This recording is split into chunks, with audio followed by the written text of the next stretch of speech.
Good day, viewers. Welcome to part two of this presentation that we started this morning.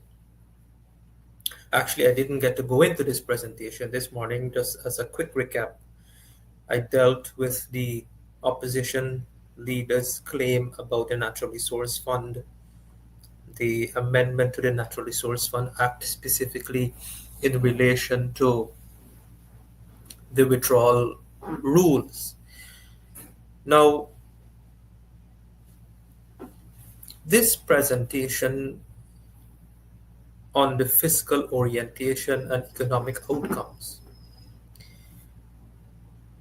It shows the outcomes of two fundamentally different type of economic governance philosophy practiced by two different governments that that have governed this country over the last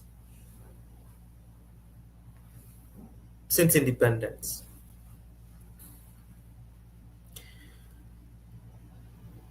And what you would find interesting, what you would find interesting is how the outcome,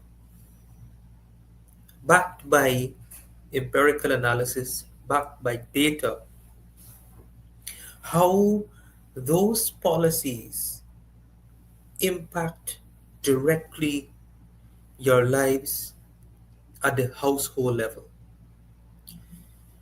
Now, often, rarely, analysts and other public commentators, chartered accountants, and so on, rarely do you see this type of analysis,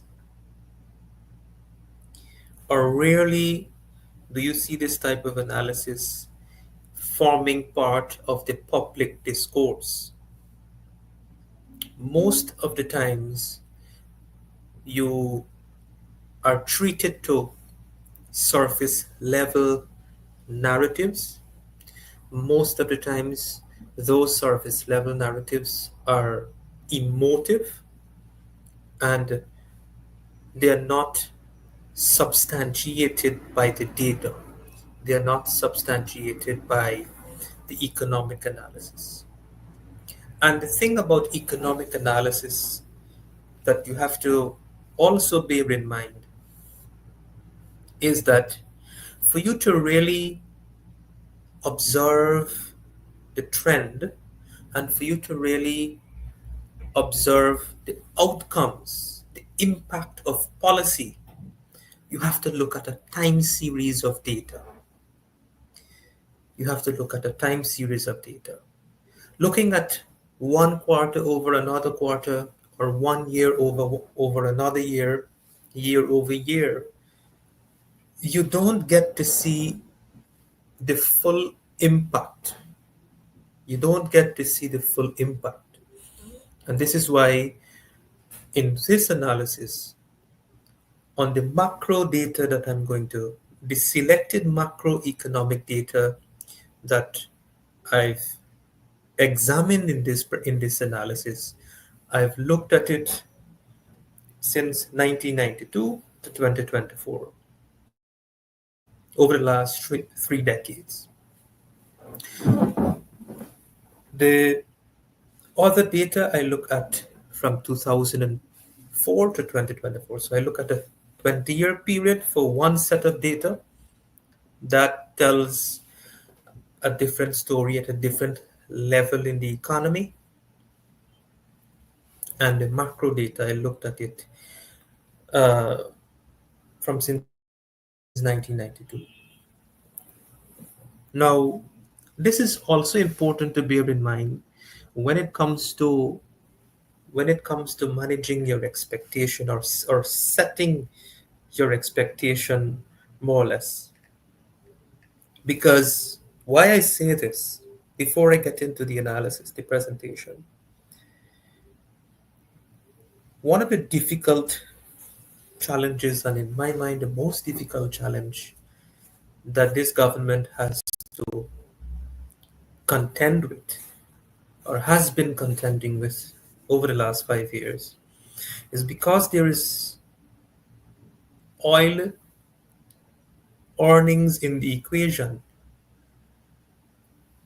The expectation of some segments of the population, some segments of the voting population, are in some cases extreme to the extent where those expectations are not grounded in reality and practicality. Because it takes the work that the government has put in over the last 5 years, the foundational work, of the the rebuilding of the economy from a, an eroded fabric of the economy between the 2015 and 2020 period. This 5 years period under the incumbent administration was heavily focused on rebuilding because there was a setback. And the data here will show you, I will show you the data supporting what I'm saying to you. We have actually had not a 5 year setback from 2015 to 2020. We have had a setback from since 2000, and we have actually started, the government has actually started from where it left off in 2011. And why 2011? And the data will corroborate what I'm saying to you. I'm giving you a high level overview the, of the findings of the analysis, and then we will go into the details, into the data to support this narrative, to support my assertions. There was a setback till all the way back to 2011 because in 2011 we had a minority government for the first time in the history of post-independent Guyana, post-independence period. For the first time in our history or I should say, for the first time in our history as a cooperative republic. That period, the opposition controlled the National Assembly and stymied development, refused to approve the government's budget, refused to approve bills that the government brought to the House. And back then, we couldn't understand, back then, 10 years ago, the country did not feel the full the full effects of those policies, of what occurred at that time. But we've actually had a setback. More, more so, why I'm saying this is because the opposition has the opposition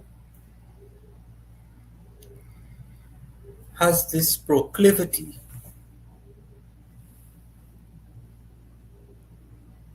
to argue that when they were in office in 2015, 2020, that they didn't had oil money, they didn't have access to oil money, the PPP got oil money. The historical time series analysis of the economic data would actually show how incompetent they were,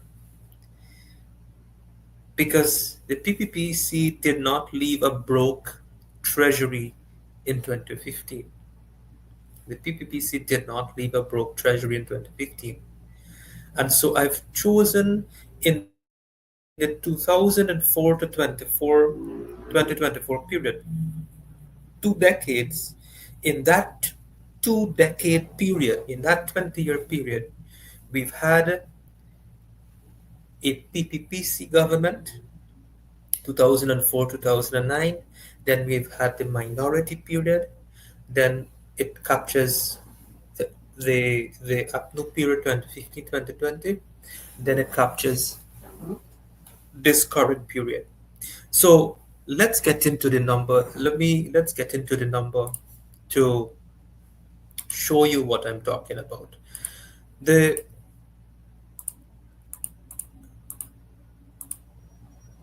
the first thing I want to show you is this is where we started. Let's start with the macro data.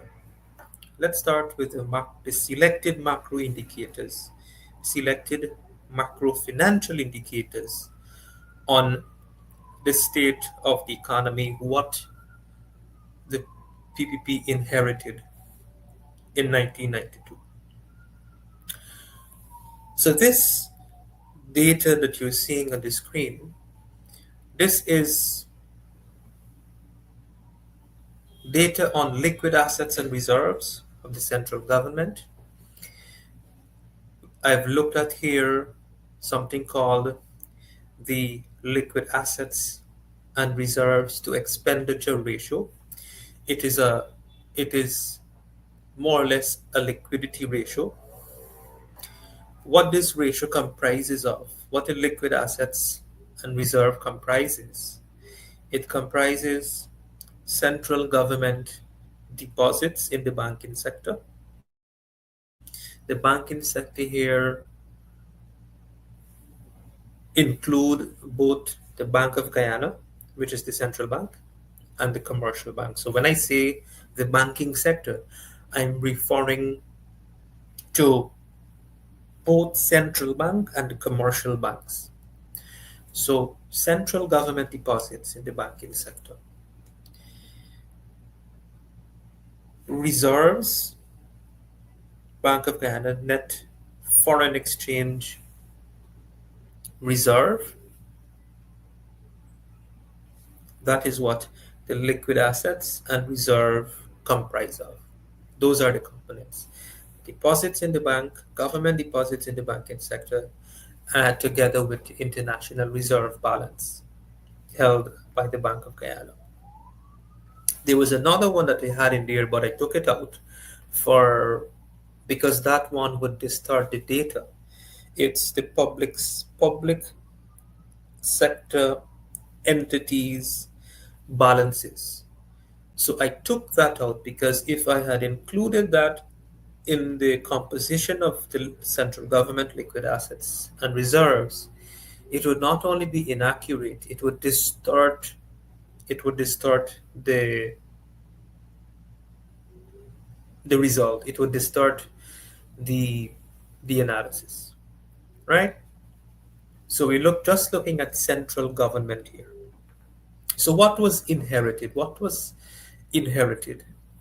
In 1991, the government liquid assets and reserve was in the negative balance. It was in a negative balance of $5.3 billion. $5.3 billion in the negative balance. That mean negative balance here means debt. The expenditure, government expenditure in that period is $22.7 billion. $22.7 billion. And the amount of money that the government held in liquid assets, bank balances, and reserves at that time was in the negative. Now, think of your household level, your household expenses, your expenses to run the household, to pay bills is 200,000. Think of it this way for you to give a household level a knowledge example.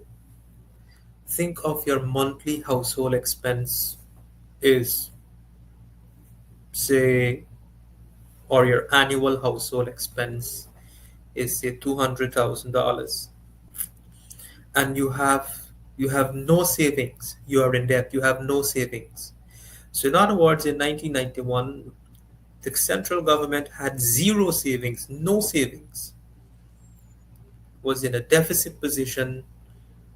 That period was characterized by a sovereign debt crisis. We were a bankrupt country. That was the state of the finances, and your debt is 22.7 billion. 1992, when you had the transition following the 1992 election from that the PPC inherited by the end of 1992, that deficit position in liquid assets and reserves of the government, of the central government, rose to a positive balance of nearly $3 billion, and expenditure, total government expenditure, increased modestly from 23 billion to $27 billion. This is 1992. So the indicators are improving. By 2011, forget about between 1992 to 2011, we had the 2005 flood. And according to ECLAC, a study conducted by ECLAC, a Latin American institution, the impact of the 2005 flood was equivalent of the losses, the damages to the economy as a result of that 2005 flood was equivalent to 60% of our GDP at that time. 60% of our GDP in economic losses to the country. By 2011, we had a liquid assets and reserve ratio, or savings in the bank. Now, liquid asset is a technical jargon. So for simplicity, let's replace the term liquid assets to savings in the bank. The central government savings in the bank, cash savings, stood at $154.8 billion, almost $155 billion.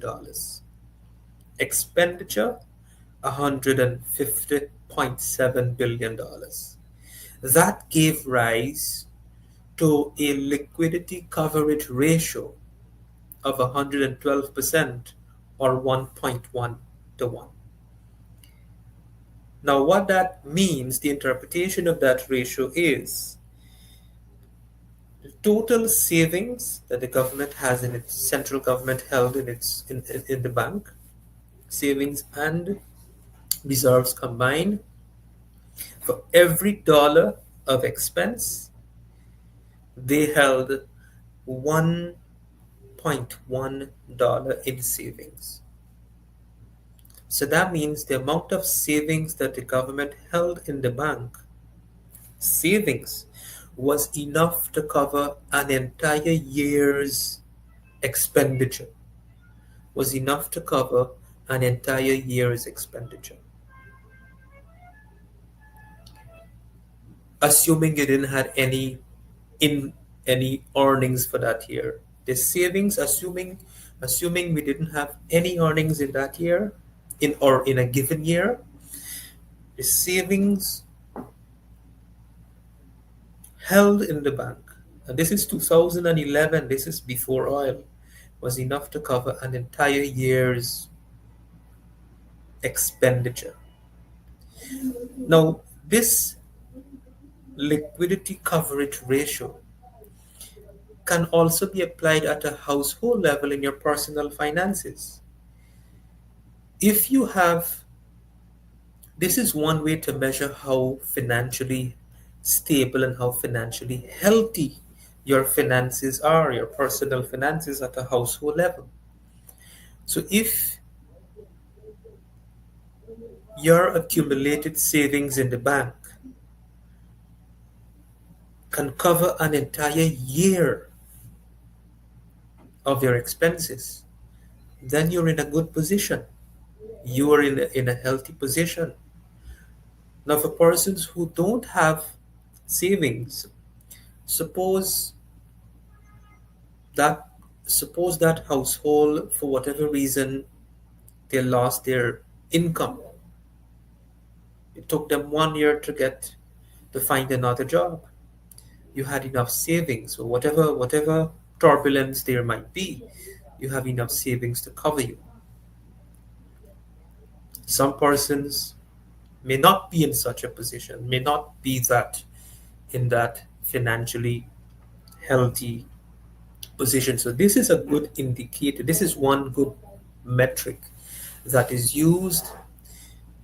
I'm applying this metric here in public finance. It is also used in corporate finance, and you can apply it in at your household level. How much liquidity, how much savings, how much reserves do you have in the bank relative to your expenses? How much could it cover?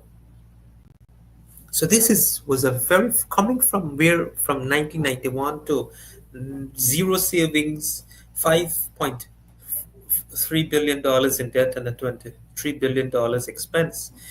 That's a terrible state to be in.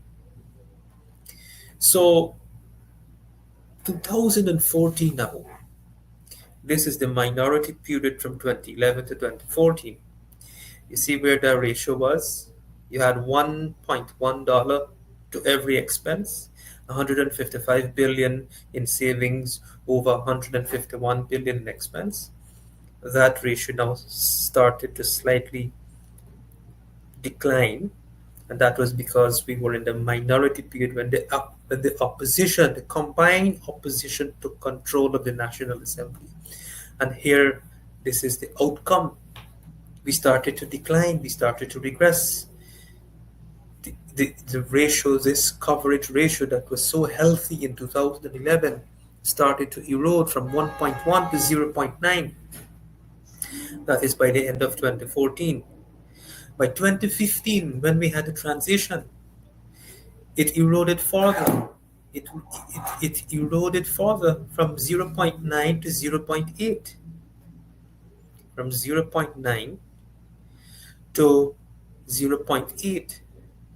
In percentage terms, it eroded by 1 percentage point.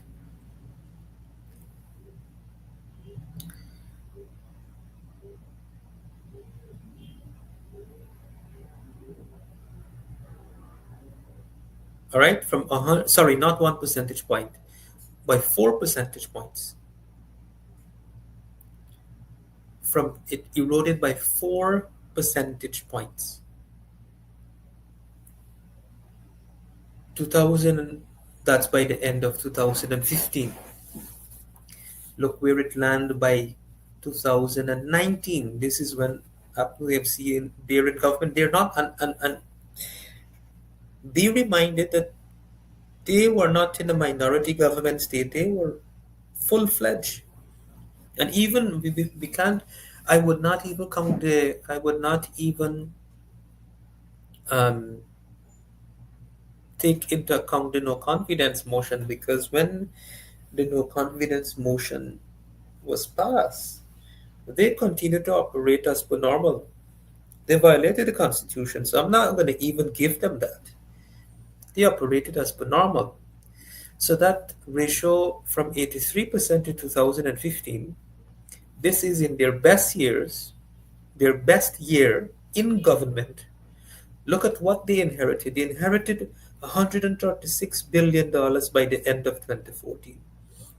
By the end of 2014, we had $136 billion in savings, central government savings and reserve.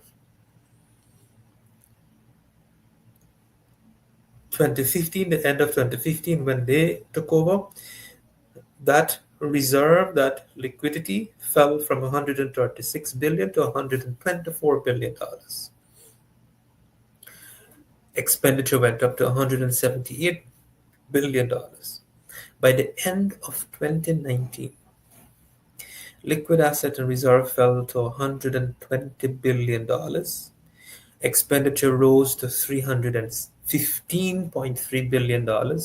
So that ratio fell further from 83% to 23%, from 1.1 in 2011 to 0.2. That means on every $100, on every $100 of expenditure of expense, or for every $100 that the APNU spent by the end of 2019, they only saved $20. They only saved $20 or $23, right? By the end of 2020, no big improvement, and this was when we transitioned back to PPP. By the end of 2020, as soon as PPP came back in power, the ratio gone from its worst, from 0.2 or 23%, slightly improved, and this was COVID, to 25%, or 0.3, from 0.2 to 0.3. So that means from for every $100 that was expended, the APNU saved $23 up to 2019. Then the PPP came in 2020, and by the end of 2020, they saved, for every $100 spent, they saved $25, and that ratio continued to improve to where it was. It now started to improve to where it was in 2011. It's not there as yet.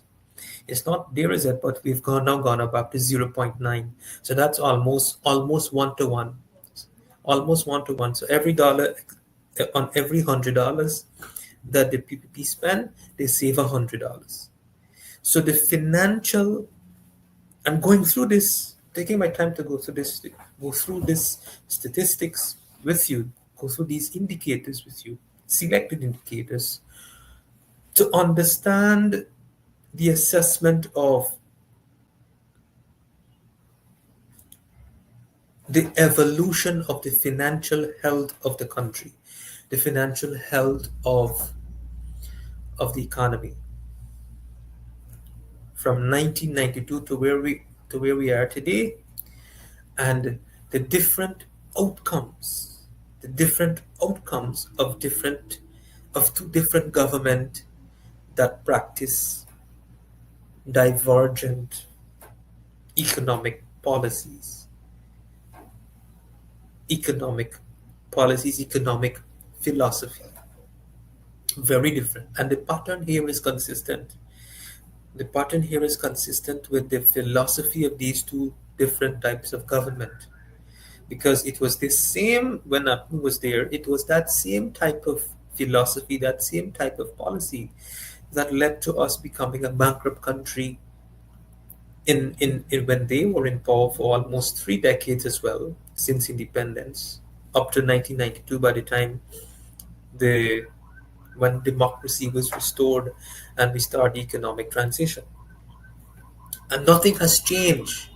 In 2025, they're going to another election in 2025, and the policy of both parties remain the same. The policy orientation, the policy philosophy, it neither party neither party has changed their orientation.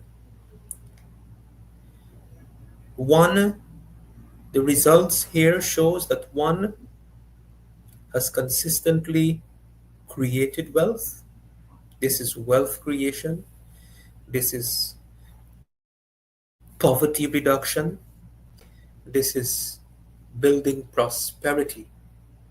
The other, regression, regressive policy, deaccumulation of wealth, rising poverty over time. So this graphical this slide here is a graphical representation of the same indicators from all the way from 1991 to 2024.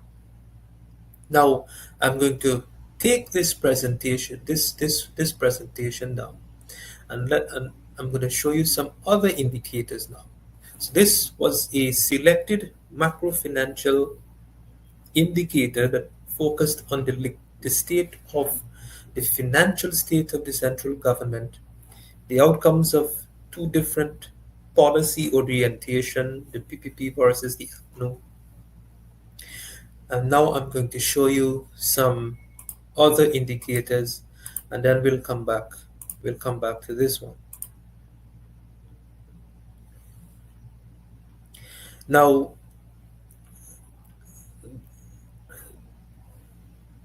here we will look at the outcomes of two different policy orientation. And this is not macro now. We're now looking at the household indicators. So I've looked at the macro. Now I want to show you how the macro impacted the household level. And I have several household indicators here. Household savings, household debt, household income, and household non-performing loans, and household expenditure, which is consumption expenditure. Five household level financial indicators. Five household level financial indicators. How does the economic policies, the macro fundamentals, economic governance, grounded in two different types of policy orientation, two different types of policy, economic philosophy and ideology, how does that impact the household level? And we're going to look at five indicators, five selected indicators: household savings, household debt, household income, non-performing loans for households, and household expenditure, private consumption. These statistics were extrapolated from financial sector data, which can be sourced from the Bank of Guyana statistical abstracts. Right? So household debt here, for example, constitutes um, residential mortgages and individual loans. So that's household debt. Household savings, individual deposits in the banking sector. Household income, this was calculated based on the income tax data, and the income here is made up of several components, several elements. It's the wages, and this only accounts for the income tax bracket. It does not capture the informal wages and those below the income tax threshold. So just to bear that in mind.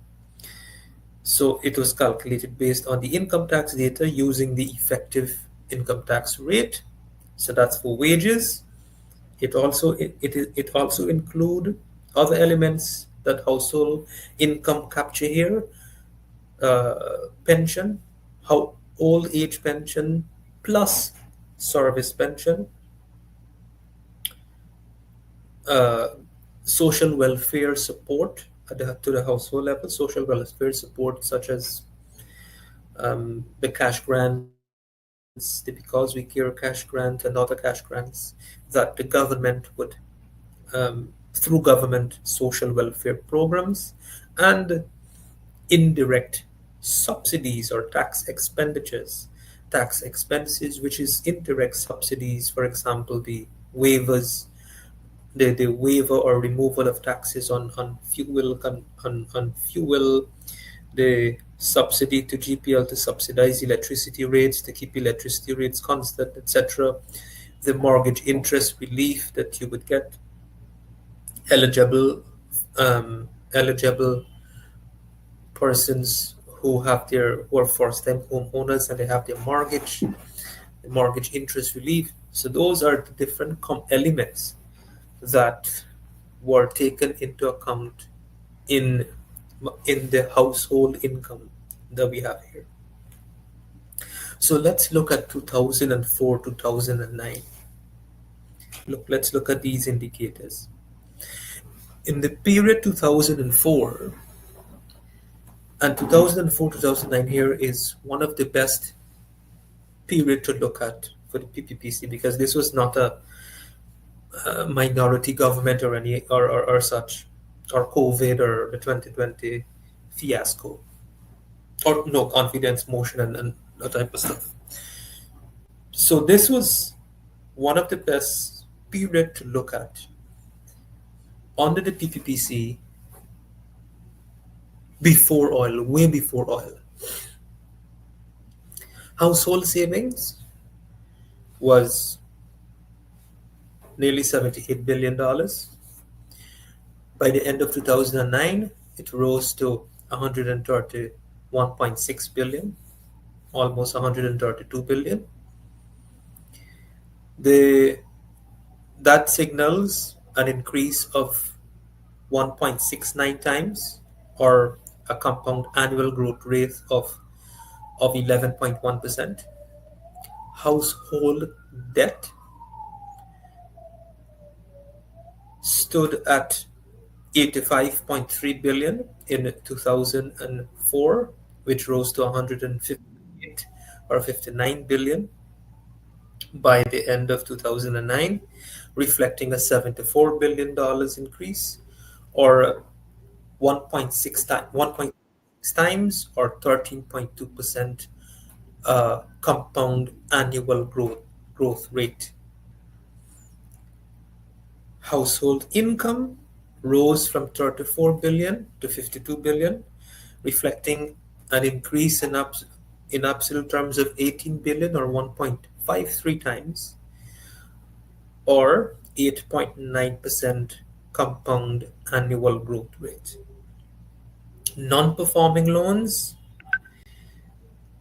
increased modestly by 1.43 times, or a compound annual growth rate of 7.4%, from 1.1 billion to 1.6 billion non-performing household loans. Household expenditure, consumption expenditure, rose from 85 billion to 151 billion, reflecting an increase of 66 billion, or 1.78 times, or 12.2% compound annual growth rate. Now let's look at, this was the minority government period. Look at how the level of increase was affected negatively. The level of increase, the rate of increase, the rate of increase in household savings. This is what I want you to pay attention to. Pay attention to the rate of increase in household savings, household debt, household income, non-performing loans, and household expenses in the pre-minority government era under the PPP. Look at these indicators again. Household savings, compound annual growth rate of 11% for that period. Household debt, 13% for that period, compound annual growth rate. Household income, almost 9%. Non-performing loans, a modest increase of 7.4%, and consumption household expenses, 12.2%. Now look at the minority period, how these indicators started to deteriorate. The rate of increase in household savings from 11% recorded in the previous period to 4%, a slower rate of increase in household savings. The rate of household debt, that recorded a negative movement of 9.8%. The rate of household income growth, 10%. Non-performing loans, look what happened to non-performing loans, 28%. So from 7.4% compound annual growth rate. Now, so that means more households losing income, savings deteriorating. And now they have rising non-performing loans. They can't pay, they can't service their debt, they don't have income to service it. That means when you can't service your income, the bank got to liquidate, the bank has to move in on the collateral, foreclose on your home.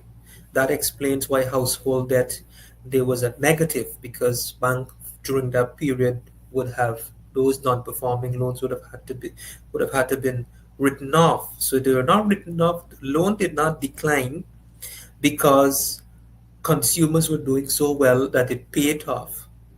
It declined because there was a loss of income, there was an erosion of savings, and some households couldn't afford to pay their loan. Their loan went bad, and they even lose their homes because the bank would have foreclosed and sell those properties to recover their loan. Look at the rate of consumption, household expenditure, 9.9% when we had a from a 12.2% in the previous period. Now let's move to the APNU period now. No minority government. This is APNU in full, in government with full power. They financial state of the economy deteriorated because of their control of the National Assembly. Now they're in full government, no minority government. Look at these indicators. Their best years in government. Household savings, 0.3% compound annual growth rate. 0.3% from 11% when the PPP was in power 2004, 2009, way before oil, skipping the minority period that the opposition controlled. 0.3% in the rate of increase savings. Household at 6.3%, household income 14.7%. Let's see where it was in 20 in this period. Household income was 9%. So um, household income rose to 14.7%. Now this 14.7%, you know what accounted for this 14.7%? What happened in 2014 and 2019? In 2014 to 2019, what happened? And this was when oil was discovered. So this income that you see here is not non-oil income. Without oil, the PPP had 13%, 12% for that period, right? Then let's go back and confirm. Household income 9%. Without oil, this was 9%. Started to deteriorate. Look where it was. 2009, 2014. Well, this was PPP again, 10.3%. No oil, no discovery of oil. Household income now 40.7%. This was now the oil economy picking up. This was now the oil economy picking up that accounted for this. Non-performing loans 14%. Look at consumption expenditure 7.4%. 7.4%. So 7.4% down from 9.9%. This was in PPP. This was in the minority year of the PPP. Let's go back to 2004 to 2009. You had higher rates of increase in consumption expenditure of 12.2%, right? So now let's come to this period. Let's come to the 2024 period. The 2024 period, we're now recovering to where this is what I mean. This is precisely what I mean by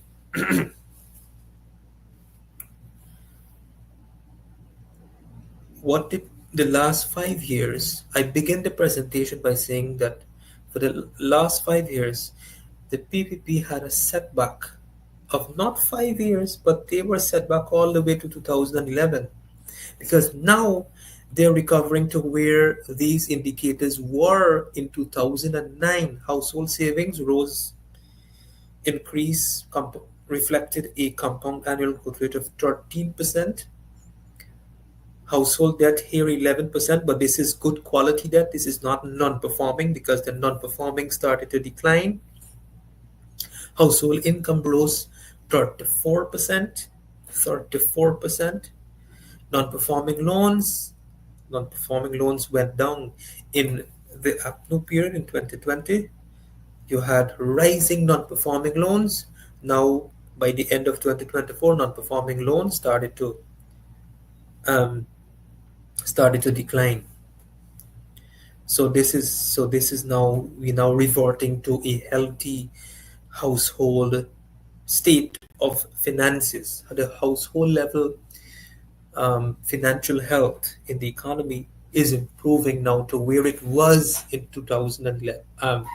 In yeah, by the end of 2011, not by the end of 2015 or 2020, where it was in 2011. So it's already 30 minutes. So I'm going to pause here. Just remember, we're already shaping the story. You've already seen, I've already demonstrated by just these two indicators, the macro financial indicator, the liquidity coverage, central government deposit and reserve in the banking sector, to now, and now I look at these five household financial indicators. Tomorrow, I will pause the presentation here. Tomorrow we will continue this discussion. We will pick up from here and we will look at some other dynamic economic indicators and to get a broader, a more comprehensive uh, assessment of the economic performance, comparing these two philosophies, comparing the economic outcomes of two different economic philosophies, uh, economic policy orientation, and tying that macro policy, how it directly, how it directly influence your financial well-being, how it directly impact whether you are on a path of prosperity or you're on a path of poverty, whether you're moving from your whether you're regressing from prosperity to poverty, which we've been there. Historically, we've been there when we became a bankrupt country, or whether we're on a path of prosperity and we're only growing from here, we're only building from here. So I'll pause here, bear this in mind, um, reflect on this, and reflect on your own evolution of your financial welfare over the past, over the last few, not just few years, but decades, over the last 2 decades. And tomorrow you will see the bigger picture, where I'm going with this. Tomorrow we will build on this story. We will build on this storytelling with the numbers, understand what the numbers tell you on in relation to the economic outcomes of these two different types of policy. So thank you for listening. Please do join. Please do share your commentary, ask questions, provide feedback.